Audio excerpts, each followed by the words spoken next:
getting somewhere. Somehow we lean over. February 24th, 2017.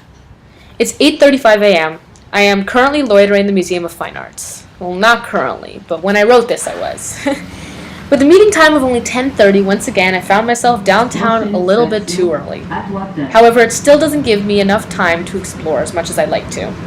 When I left the house at 6:30, I noticed the burst of energy I had. Maybe because I knew school was not my itinerary. A group of kids on a field trip to the museum walks past me. Hey boys! I smile. When you leave the house at 6:30 in the morning, the sky is still dark. It's funny to think of how the darkness carries over from the night to the morning. However, the sun is bound to rise, and this time I got lucky. I got on the train at 6:50, a minute earlier than expected. Read my book until Vendôme, knowing one of the best views of the city was soon to follow. Between Vendôme and Luciani is a skyline different from that of Mount Royal's. With a surprising lack of skyscrapers and instead filled with Montreal's classic bricks, it somehow impresses me every time. This is where I saw the sunrise. I get off and find myself at a Starbucks.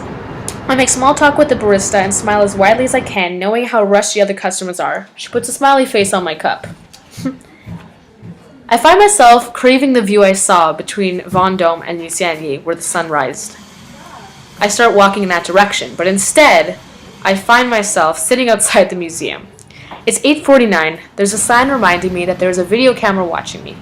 Something makes me think they won't mind. A man laughs, his laugh radiating warmth as he runs diagonally across the street, not following the crosswalk carefully painted. I smile. I start to draw out the scene laid in front of me, Open it. It says just taking in the beautiful architecture of the museum. Another man crosses the street, this one wearing a big floppy hat. I smile and he waves. I turn around expecting to see someone behind me, but I'm alone. I smile back and he makes his way over. He introduces himself as Mr. Happy. Tells me he's going to teach me about happiness. Now sounds crazy, but this is real. I have videos to prove it. He says there's 3 words that go with happiness: aptitude, attitude, and altitude. And he tells me to draw out 3 mountains following his hand, not looking at the paper. He tells me that these are the 3 mountains of happiness. The first one is aptitude. Aptitude has to do with learning, appreciating, and sharing everything you have, everything you can give. The second mountain is attitude. Attitude has to do with love, peace, and freedom. Loving your family, loving your city, loving your friends, loving the people around you. The last mountain was altitude.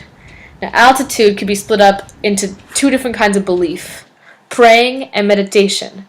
Now, while some people go to a church, a temple, a mosque, a synagogue to pray, he said some people would rather go to the top of the mountain with a group of friends and just take it all in and just appreciate. That's altitude. These are the 3 mountains of happiness. He told me to draw a circle and put a dot right in the middle and write the word love. He told me I'm the dot. He looked at my drawing that I had previously been doing until he came over. He told me it was flat. He told me to look at my backpack, to look at the world around me. The world is 3D. It cannot be drawn flat. He asks if he can borrow a piece of paper. I say, take my notebook. He asks for a pen, and he starts to draw. We talk for another 45 minutes or so as he draws out the scene laid out in front of us, while being very careful with all his lines and at the same time very liberal and free. At the end, I'm finished with a beautiful drawing that's not anything like the one I had done. And in the corner, he tells me he's going to write me a secret. Now, I'm sharing this with you guys, but hush hush, you know. He tells me the secret is every 12 o'clock to call my mom or dad and say I love you. Now this, he says, is the house of love. And you're in the house of love. So that's the secret he had to share. He told me that the reason he came over was because I was smiling. Now, I'm not to say that he wouldn't have come over otherwise because he was already walking there, but he told me to keep on smiling. He told me to love my city, to love my parents, to love my friends. He told me to just love what I am given. And this is directly out of his mouth. I'm not.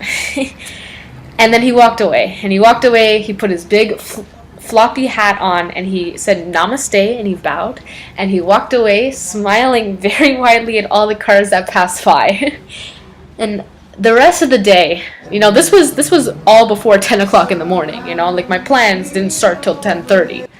The rest of the day I spent taking in mind everything he told me. Now, while it's not too different from the motto I already try and follow, I tried to remember to love my city, to love everything I have. And I think that is very funny considering that's kind of what this is all about, these videos and our business and everything we're doing.